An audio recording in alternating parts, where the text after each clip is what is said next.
Well, hello everybody. My name is Mr. Lee David Carter, and I want to talk about why I needed a platform.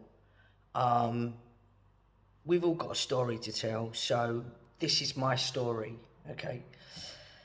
Towards the end of elevating this, I needed to put out these messages as a significance in people's eyes. I wish to touch base as a determined who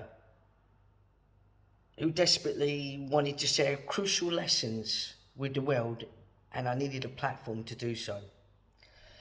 I too have all the important lessons to inculcate as I found my voice and long for others to find theirs as well. I've been on a painful and arduous journey fraught with challenging circumstances, compounded by myself and destructive tendencies. But when you see your path is not conducive towards happiness and self-fulfillment, you can change it. You can reinvent yourselves and your lives regardless of where you're at and your present stage of life. You are here to grow and evolve on this planet. Learn from the obstacles that you face and transcend them, in which I offer an outstretched hand of support to others in need, basically. So when you learn these facets of my life, it will become evident that a host of imposing and regrettable circumstances do not have to dictate the future. You are not your circumstances, so you remove limited beliefs, and it's difficult to encapsulate the highlight of one's life, but I'll try to do so, okay? I was born a girl, and I experienced a gender identity crisis since early childhood. I gravitated towards sport, like football, shying away from the more typical feminine pursuits, such as playing with dolls, experimenting with makeups. I would venture into my father's wardrobe, wear his clothes and shoes. I'd even put his suit on. And I literally felt trapped in my body from as young as 5, 6, 7, growing up. Started to get those feelings and emotions. I went so far as to cover my breasts and back with bandages during puberty. My gender and self-identity issues were exacerbated with a total lack of parental support and supervision, as well as abuse. My mother walked out of the family home at a young age, and my father's gambling habits just made an invisible presence. My dysfunctional family included a sister who became pregnant at 15 and a brother who was equally bewildered when we found ourselves penniless and homeless. So basically, all this resulted in so much anguish and confusion, and where I constantly sought love and attention from just about anyone I would encounter, and completely vulnerable and intimidated by people and the desperate circumstances of my life. I became manipulated by others, involved with gangs, drugs and alcohol, and I simply, trying to survive on the streets, easily manipulated, I facilitated between homeless shelters to abandoned buildings to prison. I was constantly abused, physically and emotionally by others, amidst my own self-flagellation. While I could not solve all the issues at one time, my first step was towards recovery, was therapy. And I received 2 years of guidance before undergoing gender reassignment surgery. At 41, should I say, after 5 major surgeries, I transformed from Lisa to Lee. I then took steps towards recovery using therapy later regarding sexual abuse from my father. abandonment issues, rejection, self-worth, narcissistic behaviour concerning my parents. I use meditation techniques and tools as a process to try and heal. This was taught by Dr. Hugh Len, and it's called Ho'oponopono, to clean up that inner child, that inner soul, spiritual spirit, your inner soul. After reflecting on the patterns of my life, after researching this, I found out he's a well-renowned psychologist and a speaker, and it talks about healing the inner child, that's in all of us. So I then end up parenting my own inner child and clean up and hand it over to the divine. And it's a long healing process, basically. To get another shot at life, basically. Okay?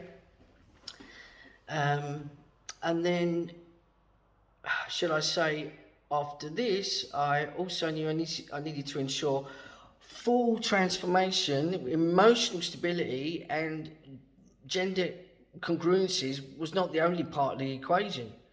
I had to become better educated and became a graduate at the University of Hertfordshire. Attaining this degree has become one of the biggest achievements.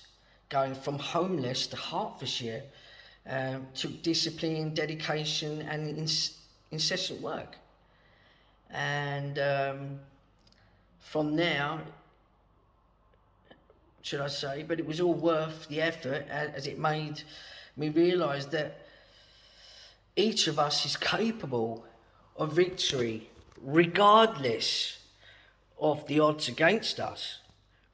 I now gravitate towards the proverbial light, experiencing angels, and I was touched by an angel while transforming from Lisa to Lee. I experienced a spiritual awakening. This is called a stigmala, being touched by an angel. So if you can unlock that power, you can do wonderful things. And, angels are an extension of God, source, and they're vibrational. So if you're touched in a special way, you've unleashed that power, working with a God of light. And it ascended into my life, and I had a calling.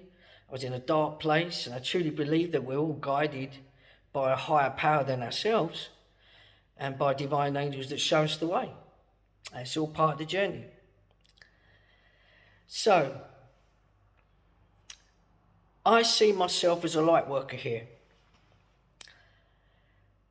to highlight the issues of gender confusion and how it can impact one's psyche, to promote unconditional